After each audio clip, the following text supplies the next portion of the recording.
Nah, di sini ada keran air. Di sini kita akan melakukan pengujian terhadap suara. Nah, di sini ada air.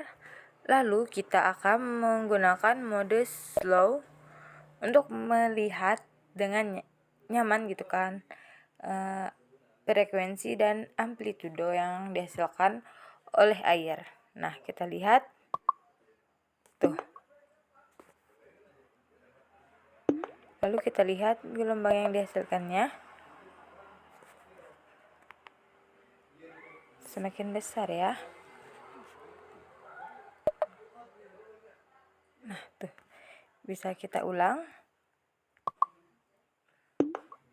Nah, kita lihat gelombang yang dihasilkannya banyak, tapi suara yang ditimbulkannya tidak begitu nyaring ya, bisa dibilang bulat. Nah, akan tapi kalau kita kurangin frekuensinya dan amplitudonya kita naikkan, yang terjadi adalah suaranya bulat, tidak nyaring, tapi gelombangnya sedikit. Nah, kalau kita turunkan juga amplitudonya dan frekuensinya kita naikkan, yang akan terjadi nggak ada bunyi apa-apa ya. Nah, kita ulang lagi.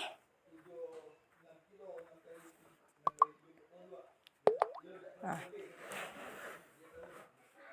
gelombang yang dihasilkannya sangat kecil.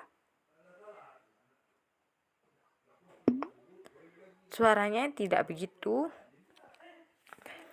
kencang ya. Kita coba kita naikkan frekuensinya.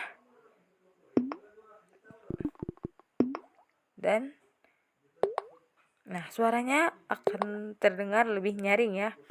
Nah, dari sini bisa disimpulkan bahwa semakin sedikit gelombang yang dihasilkan oleh air, maka suaranya akan semakin nyaring. Begitu juga ketika gelombang yang dihasilkan semakin banyak, maka hasilnya akan lebih besar atau bulat ya, nggak nyaring maksud saya. Nah, sekian laboratorium yang ketiga. Kita lanjut laboratorium yang keempat. Nah, ini adalah laboratorium yang terakhir atau laboratorium yang keempat. Nah, di sini ada projectile motion. Nah, di sini saya akan memilih labnya ya. Nah, gini bentuknya. Jadi, pada laboratorium yang keempat ini bentuknya seperti main games ya. Nah, di sini kita akan menentukan speednya atau kecepatannya. Saya pakai 16. Masanya kita buat 10,40 saja ya, soalnya susah. Diameternya kita buat, dan ininya kita naikkan ke atas dulu. Tambah tingginya dengan ketinggian 15 cm. Dengan kita coba ke sudut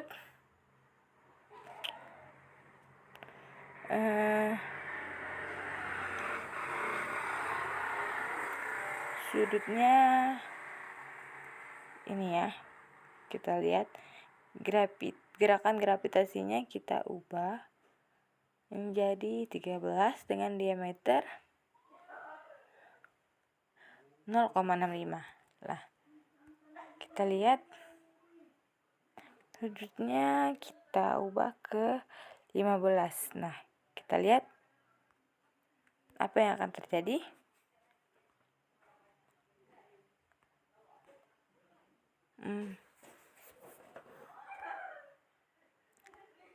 Apa yang akan terjadi? Tuh, ternyata jauh ya. Nah, di sini kita akan membuat tanda ini jatuh pada titik yang bulat itu yang di tengah-tengah. Nah, jadi di sini kita akan mencoba menurunkan derajatnya menjadi minus 32 derajat. Lalu kita coba apa yang akan terjadi.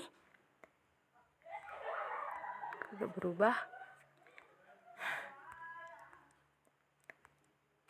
Bentar ya. Soalnya HP ini agak lumayan error gitu. Kan? Nah, kita lihat yang terjadi. Cuma dapat bintang 2. Artinya sedikit lagi. Nah, maka ini kita kan 32, berarti kita ubah menjadi ke 29, 28, 27 lah. Nah, kita lihat ya apa yang akan terjadi.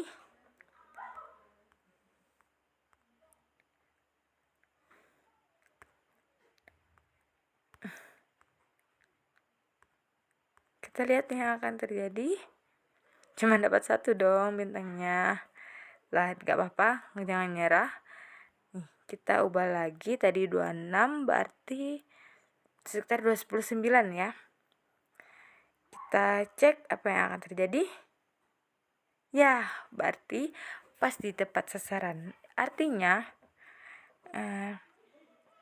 jarak yang ideal adalah pada masanya 10,4 kilo dengan diameter 0,66 mm dengan gerakan gravitasi 11,5 meter per sekon dengan kecepatan 16 meter per sekon adalah derajat yang dibutuhkan adalah 29 derajat minus 29 derajat dengan ketinggian 15 meter.